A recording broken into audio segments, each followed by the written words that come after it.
একটি আয়তক্ষেত্রের কর্ণের ওপর একটি বর্গক্ষেত্র তৈরি করা হলো, যার ক্ষেত্রফল আয়তক্ষেত্রের ক্ষেত্রফলের 108.1/3% বেশি।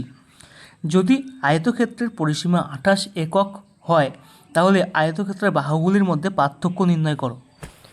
খুব ইম্পর্টেন্ট কোশ্চেন এটা।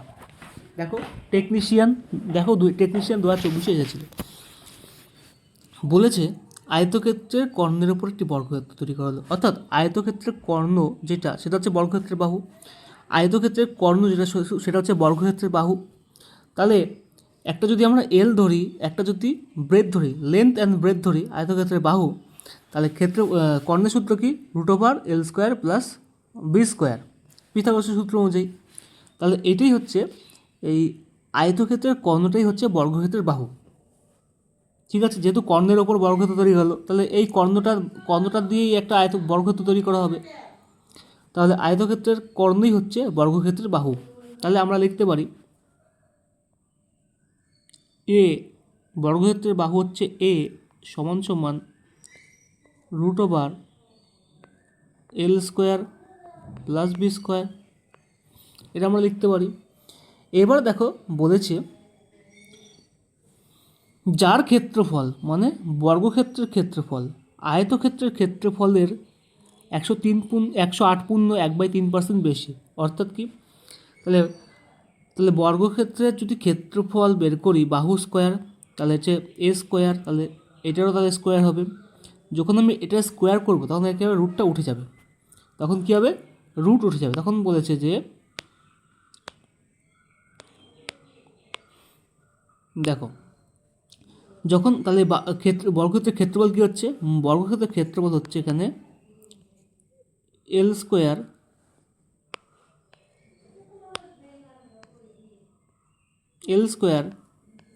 B²,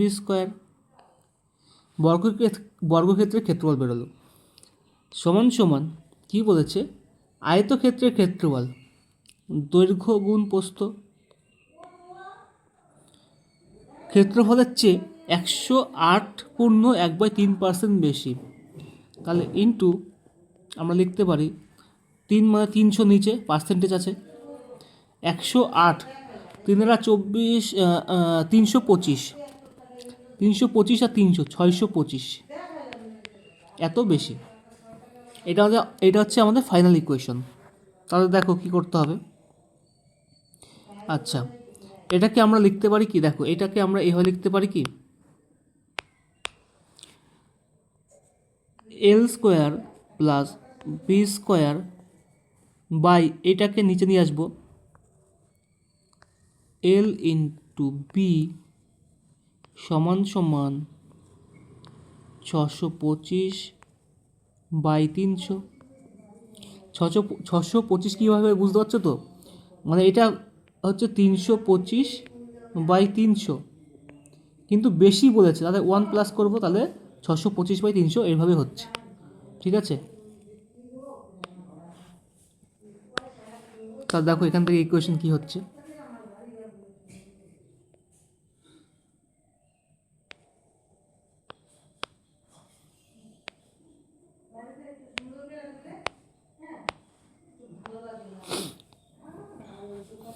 এখানে আমরা এটাকে যদি ভাঙি,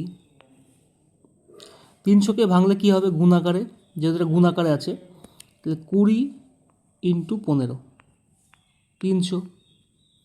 দেখো এল এর মান যদি 20 ধরি আর বি এর মান যদি 15 ধরি, তাহলে 300 হচ্ছে। তাহলে আমাকে এইটা দিয়ে এইটাকে স্যাটিসফাই করাতে হবে। কী করে করাবো? L² + B², তাহলে 20 কত? 400 প্লাস 15 কত? 15² 225 সমান 625। তাহলে এটা স্যাটিসফাইড হচ্ছে, তো 625 হচ্ছে।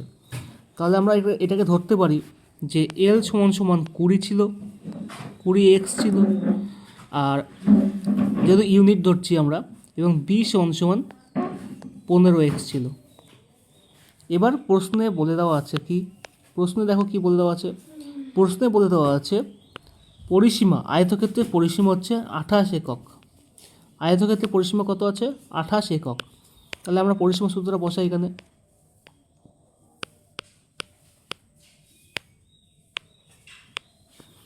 তাহলে আমরা লিখতে পারি 2 ইন্টু 20x প্লাস 15x সমান সমান 28। 2 দিয়ে 28টি কাটলে হচ্ছে 14, তাহলে 35x সমান সমান 14। সুতরাং x সমান সমান 14/35। এবার প্রশ্নে দেখো কি বলেছে। প্রশ্নে বলেছে আয়তক্ষেত্রের বাহুগুলির মধ্যে পার্থক্য কত।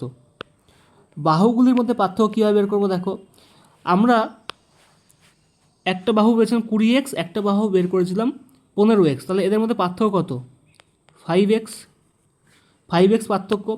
সুতরাং এক্সের মান আমরা কত বের করেছি? এক্সের মান আমরা বের করেছি দেখো, এক্সের মান আমরা কত বের করেছি? 14/35। তাহলে 5x এর মান কত হবে? সুতরাং 5x এর মানে 5x সমান লিখতে পারি আমরা 5 ইন্টু 14/35। 5 দিয়ে কাটলে 7, 7 দিয়ে কাটলে 2। তাহলে বাহুগুলির মধ্যে পার্থক্য হবে 2। বাহুগুলির মধ্যে পার্থক্য কত হবে? 2। তাহলে এটা হচ্ছে আমাদের অ্যান্সার। তাহলে বাহুগুলির মধ্যে পার্থক্য হবে 2। তাহলে আমাদের অপশন কত নম্বরে আছে? অপশন আছে আমাদের 3 নম্বরে। বাহুগুলির মধ্যে পার্থক্য হবে 2, এটা হচ্ছে আমাদের সঠিক অ্যান্সার। বোঝা গেল কি?